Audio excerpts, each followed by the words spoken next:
Yeah.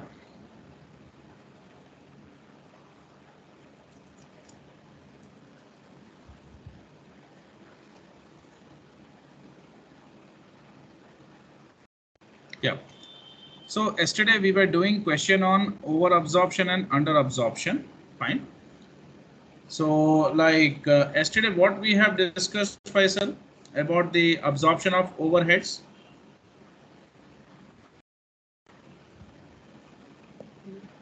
Any clue? Yes, sir. Actual Hello? activity. Hello. Yes, sir. No, no, yesterday I have given you a note regarding this overheads, na? Yes, sir. What did I give? If overhead absorbed is more than Hello. what? The actual overhead. Yes. What notes I gave you?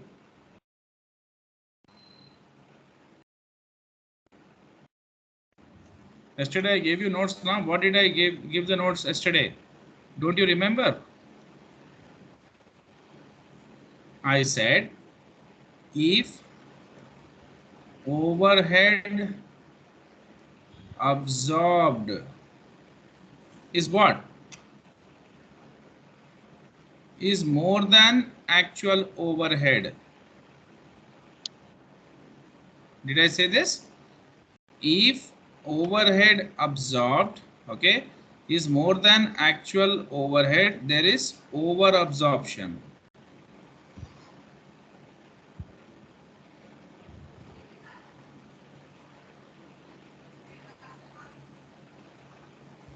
Okay, that means it is over absorption. Fine.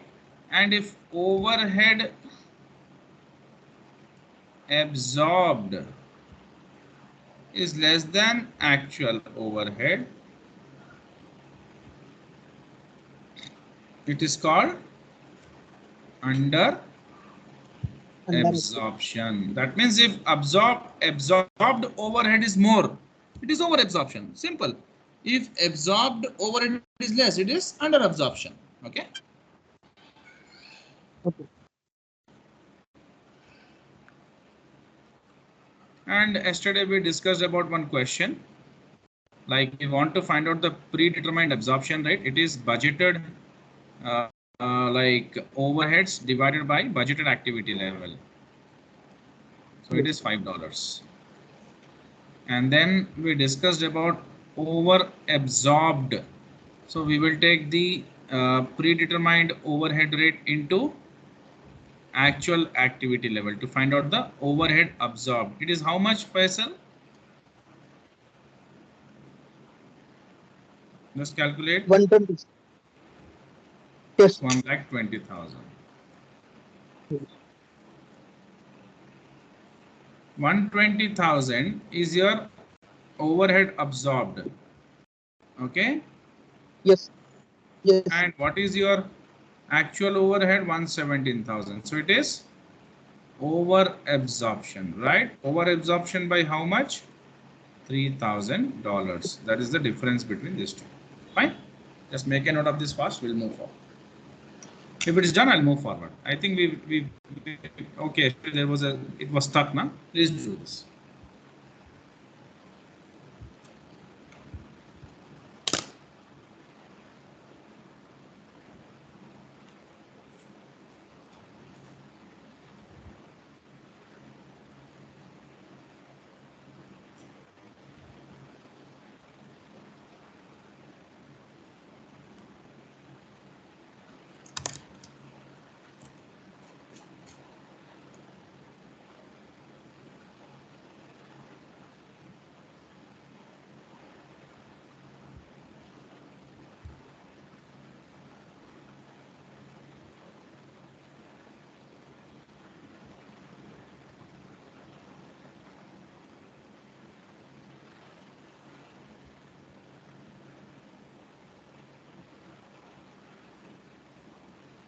No. Completed. Yeah. Fixed and flexible budgets. In fixed budget, we keep the things fixed. That means we want, let's say, the cost to be $100,000 for any activity what we are doing, that means we are speaking about fixed budgets. And if we like kind of keep the things, you know, in a range of like, let's say $100,000 is what you have fixed the budget. That means my cost should be just $100,000. Whatever activity I perform, everything should be performed at this value. Okay, you don't want to be flexible. That means you have fixed your budget. You don't want any changes in that. You want to do the activity or work in that level only, or you want the cost to be that only. Okay, whatever it is, the activity should be managed in such a way that it should, the cost of performing those activities shouldn't go beyond $100,000. But in flexible, you say either you say that I can operate at a higher level, so my cost can be more. I can operate at lower level, so my cost can be less. This is flexible budget, right? Here the activity is flexed. That means you're not fixing your cost to be at this amount. If you perform, there's a scope that you may perform the activity at a higher level, so it may drive the cost upwards. There may be a chance that you may operate at lower level, so the cost can be less. This is flexible budget. Okay, let's check now. Like, why do we prepare the fixed and flexible budget? See, in fixed budget we keep things very fixed. Okay, and we don't want the cost or expenses to go beyond that. See, budgets are prepared because, you know, it's a financial plan. In future, like whatever you're going to perform in actuality, you're going to compare all those costs with the cost which you have budgeted, correct? Okay, so budgets help you in what if analysis. What is what if analysis? What if in the planning stage you keep lot of, you know, you ask a lot of questions to yourself. What if I go there, how much I'm going to spend? What if I take this flight to go to a particular city, how much I'm going to spend? All these questions you're going to ask when you make a budget, fine? So so what happens is, budget is a financial plan. So budgets are like, you know, you have fixed some amount, let's say, and then the actual outcome is what you cannot, you know, exactly say or estimate the actual outcome. You can only estimate estimate, you know, the expenses for performing certain activity in the future. Like as on today, you can estimate,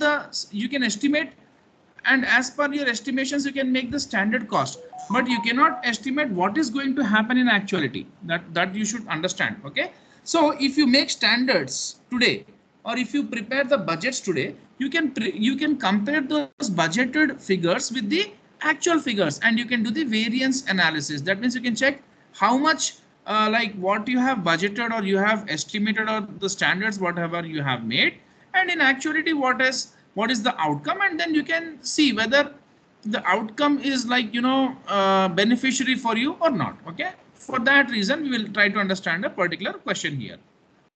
So this is budget what you have prepared, these are the actual results, and we are going to see the variance analysis. So sales revenue, you budgeted that you should produce this many units. You produced more units, it's good. The sales revenue should be this much, and it is more in actuality. It is very good. It is 10,000 favorable. Why? Because we want always the revenues to be higher. Materials, you wanted to use metal cost, you wanted to be at this cost. That means you wanted the metal cost to be at $6,000. That is what your budget was, but it has, you know, gone to 8,500. Definitely it's adverse. It's not good, because in actuality you have spent more. Labor, you wanted to be at this cost, but it is more. Again adverse, 500. These are all negative figures, adverse in the sense. More cost, negative figures. Maintenance, you had a budget of 1,000, but you spent more, adverse. Depreciation, you wanted this much, but it is more, adverse. The rent and rates, you wanted to spend 1,500 as your standard budget you made. This is what you budgeted or you estimated, but you paid more in actuality. It is more, adverse. Other costs also, like, you know, more, adverse. When we total all the cost, it is this much here, and actually it is this much, and hence actually is more than the budget by, you know, 5,100. It is adverse. But when I see the profit, in profit, how do I get profit? Revenue minus total cost. So I got my profit as this in a budget, and in actuality my profits are very high. Henceforth, it is favorable. Okay. Now, please have a look to this budget. We will move forward. Tell me when should I scroll down? I'll scroll down.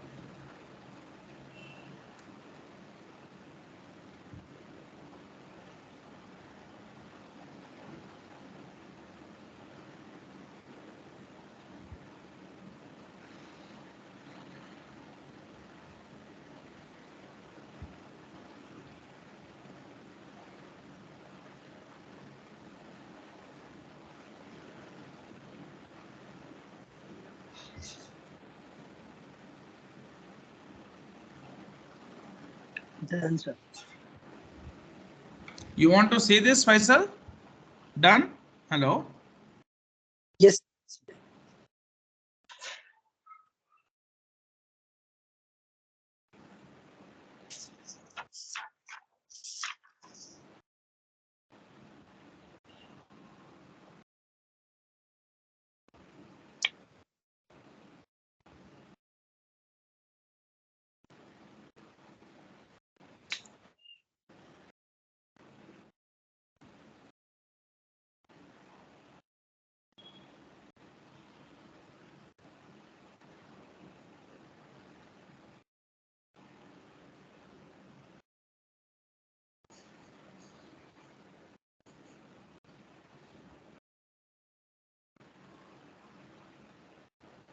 Okay, sir. Yeah.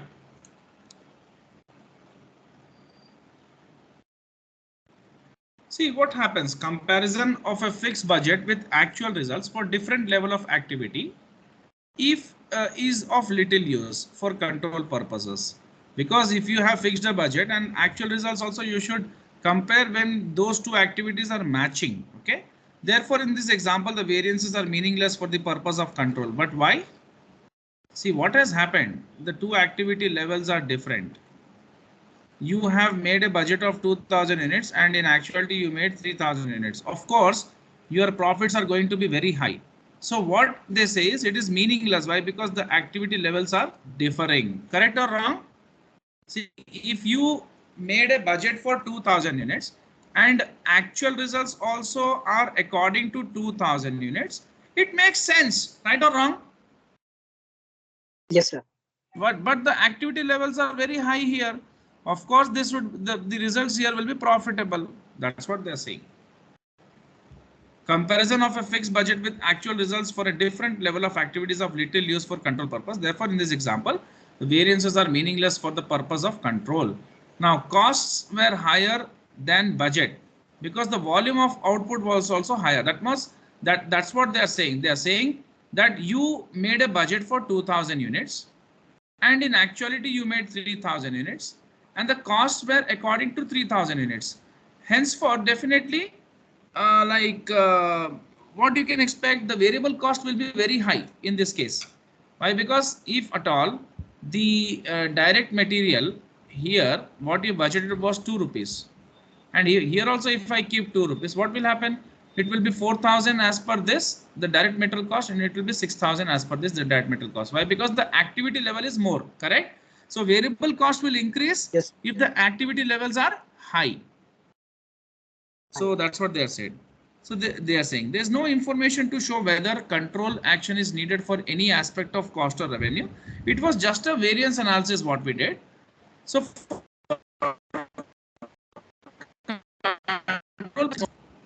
where actual cost higher than they should have been to produce and sell 3000 bows. That means like if your activity, if you are making a budget for 3000 bows and your actual outcome is also for 3000 bows, then the comparison can be easily made. Right or wrong? Hello. Yes, sir. See, Yes, I sir. made a budget as per 3000 units and my actual results are also as per 3000 units. Here my direct material cost was 4000. Here my direct material cost is 6000. Then what happens is it becomes more sensible to compare these two costs and give the answer that it has been adverse. Why? Because $2000 we have spent more in actuality, right? Yes, sir. Yes? Yes, sir. Yeah. Yes. So therefore the correct approach to use for purpose of control is identify fixed and variable costs. Yes, you should know which costs are fixed and which costs are variable. So variable definitely will vary as per the activity level, but fixed cost will always be fixed even though the activity levels are high or low. So they are saying that you don't go for fixed budgets. It is better you go for flexed budget. That means flexible budget based on the activity level. So we'll see that also right now. So in this example, we now have the following estimates of cost behavior. So you should always know one thing. Your direct material, which is always per unit wise.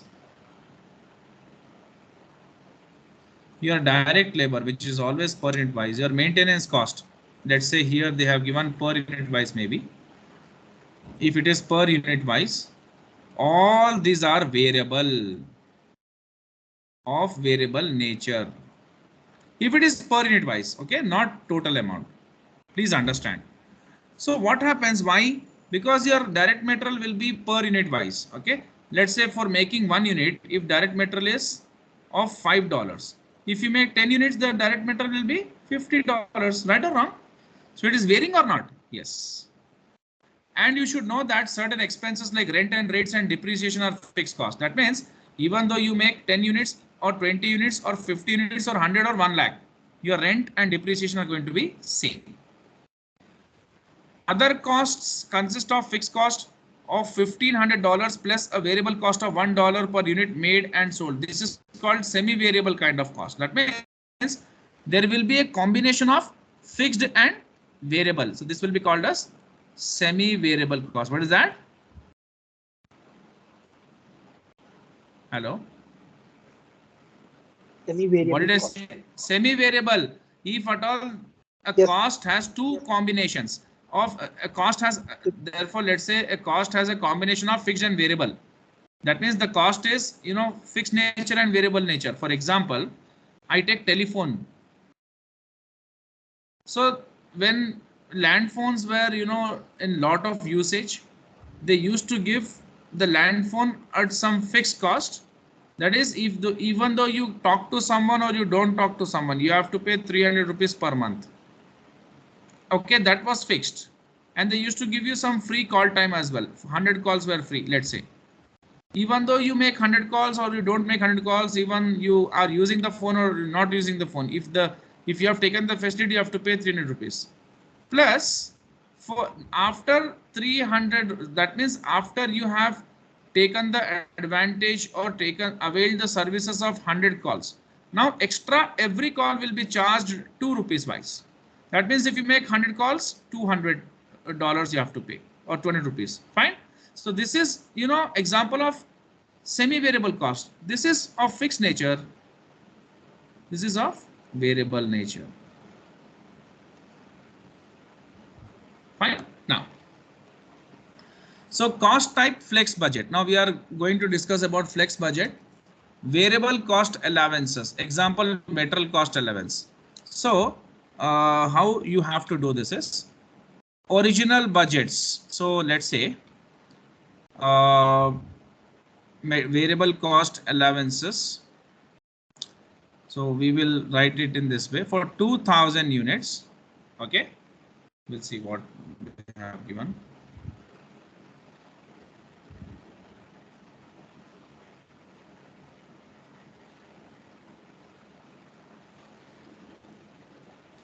Okay, so variable cost allowance, let's say you are making 2000 units, right?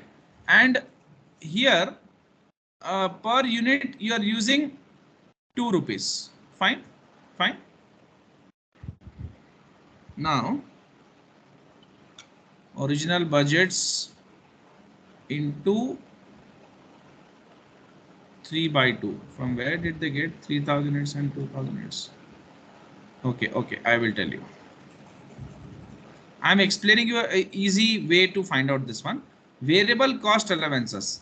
So $6,000 for 2000 units. How much, Faisal? 1,000 units. Variable cost allowance. So variable cost allowance is like for 2000 units, it is $6,000. For 3000 units, it will be how much? cross multiply this into this divided by this. That means 3000 into 6000 divided by 2000, or I can write it in this way, 3000 divided by 2000 into 6000. So it will be 3 by 2 into 6000 once 3000 like 2000, sorry, 2000 into 3 is just a second,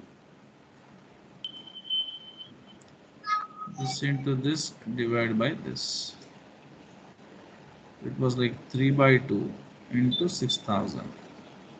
Making some mistake, I'm making the mistake as should be 3000 because I cancelled these two zeros, these three zeros, and I'll just do it neatly.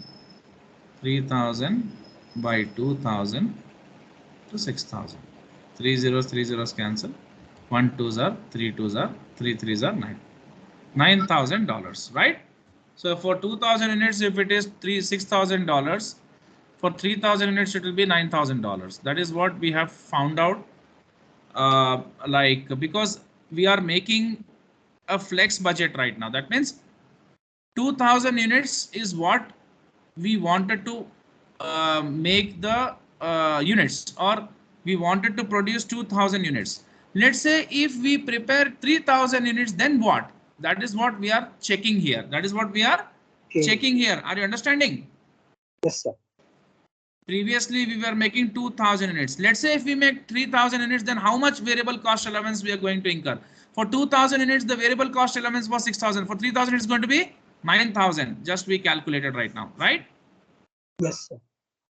Secondly, fixed is not going to change even though you make 2000 or 3000. Only variable is going to change. Semi variable, this is a combination of two, some part fixed, some part variable. So original budget fixed cost, that means 1600 is fixed here, no changes. But again 3000 units into variable cost per unit. So next what happens, we are going to take number of units. Variable cost per unit is $1. Okay, so you know, per unit it is $1. How much? 1 unit, $1, right? Yes, sir.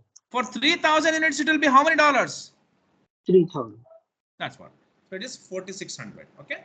So these are the three things we have checked. Once have a look through this, we'll move forward.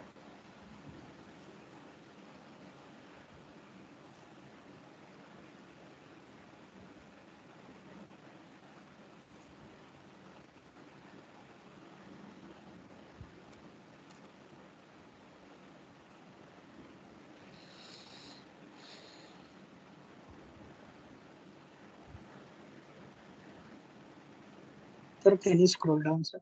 Yes. Sorry. Okay.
If done, I'll move forward. Yes, sir. Completed.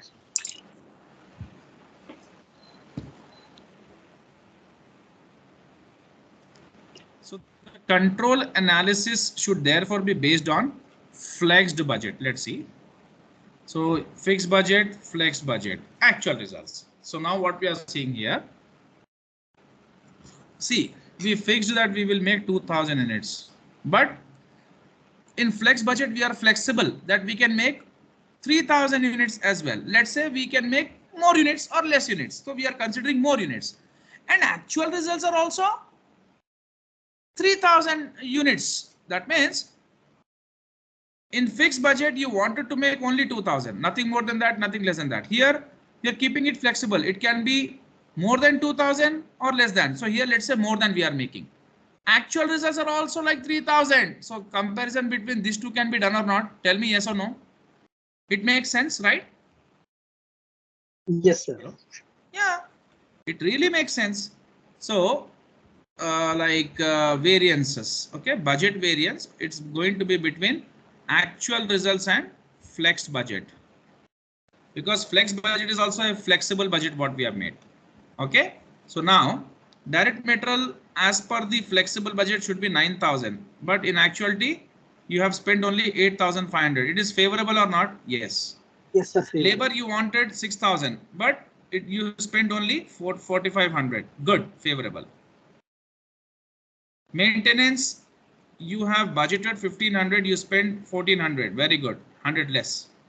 Other costs, semi-variable, you wanted to spend 4,600, you spend 5,000. It is adverse, more.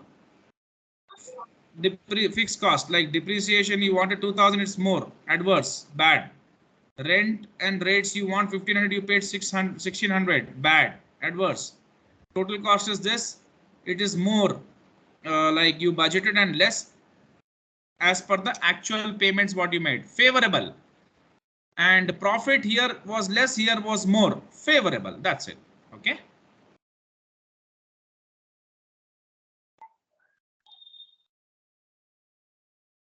Now flex budget and production cost. Faisal, can I give that as a homework to you? Yes, sir. Yeah, because I really want you to do this. So this activity is homework. If you aren't getting, you can definitely ask me. You will try this, right? Yes, sir. Yes, sir. Yeah, if the actual production was this, then what is the flex budget production cost? You should find out this one. And also you can do this activity homework. Okay. So this is the end of the chapter. We will start next chapter, that is variance analysis, in the next class. Already material variances have been done. We have to do from labor variance, right? Yes, sir. Tomorrow I will take up that one. In 2 days I will finish this. Then we'll go for target setting. Already interpretation of financial statements, I have given you the videos, right? Yes, Ratios. sir. So that chapter, some portion is there in this. That means 3 pages are there extra. So if I teach those 3 pages to you, this chapter is also done. This we have already finished. Then we have to focus from here, overheads to this 4 chapters, 1, 2, 3, 4, 5. This is done. Rest all are done, I think. Only what we have to do. Target setting is there. Yeah, that's it. So 1, 2, 3, 4, 5, 6 chapters will be left over, Faisal. Okay? Fine. Yes. Okay, Faisal. See you tomorrow. Bye bye. Okay. Thank you. Thank you.